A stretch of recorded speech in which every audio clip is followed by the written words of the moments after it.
Just one thing I want to say about Triple R is that it brought out the child in me. See, child in me, I don't mean by that as in children's film, because a children and child is different in the context of what I'm talking about. See, a child, I think, will feel a thrill which is kind of not, not inhibited. Somewhere, when you're intelligent, when you think you're sensible, when you want rationality, you almost feel adult. You will lose something in your life, you lose something to enjoy purely for what it's intended to be, what it is. So, I'm actually, honestly, Rajamouli, I'm running out of my words. This is the first time probably this is doing to me, something like this happened. I can talk about anything and I can talk with so much of clarity and all that. First time actually I'm running out of words. So I find it far superior to even Bahubali and Bahubali 2, because see, Bahubali 2 for me still is like, in the range of the Helen of Troy in very early times and Gladiator and a version of that. Fine, fair enough, superb.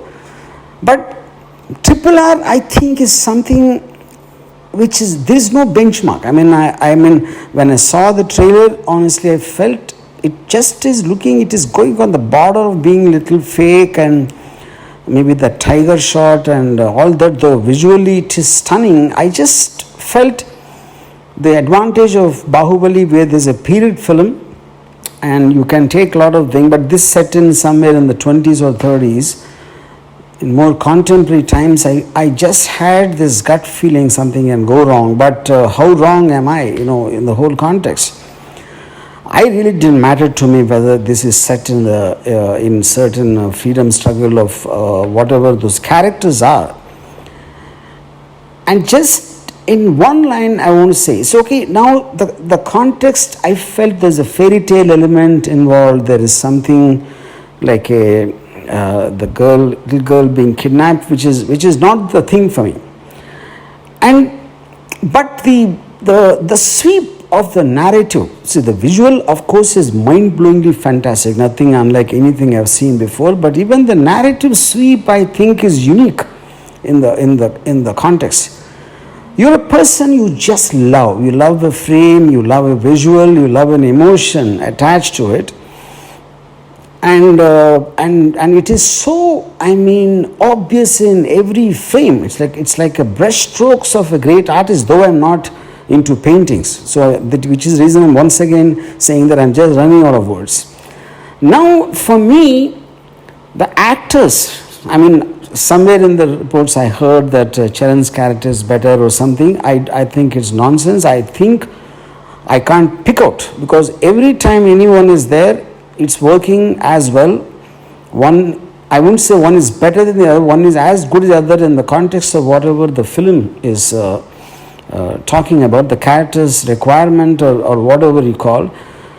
And the action sequences, I don't even know how to talk about it. Each and everything. I really don't believe there's a parallel. I am not a big superhero fan of a superhero franchise, the Marvel comics and all that.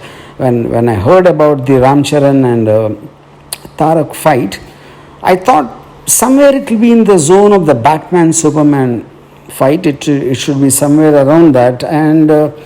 But I felt it got such a right balance between being real and unreal. There is a human being and there is a Superman kind of a strength or a ability, you call. So the emotions on Tarak's and Ram Charan's face is so human, and what they do is superhuman, and that mix is something I don't believe I've ever seen so far. That is something else. And I think it is audacious to even imagine that animals coming and fighting, letting them out, and that is something pulled off. It was something like I felt myself kind of,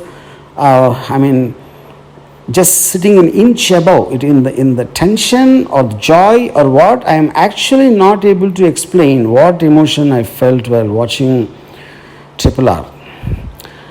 And and so I mean I can go on and on and on and on. I don't know where to stop, but it is an experience of a lifetime, I would call it.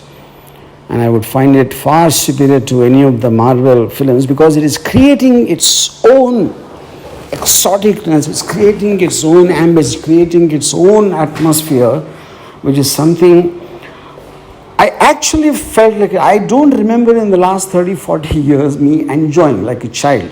It just I became a child while I was watching. And like a very beginning of this voice note, I already said, child and children are different. They're two different points. And lastly, I just want to tell you this, Rajamouli, you are a wealth not of Telugu industry, not of Indian industry. You are a wealth of the audience. You're born for the audience, and me and many millions and millions of people. I think we are so glad that someone like you have come upon this earth to have a dream, to dare to dream, to have the passion and the patience to make it realize, and coming on the silver screen and subjecting us to this. Again, I'm out of my words. This is a treat of a lifetime. I just love you for this. For more updates, like, comment, subscribe to our channel. Hey darlings, గంటని click చేయడం మర్చిపోకండి.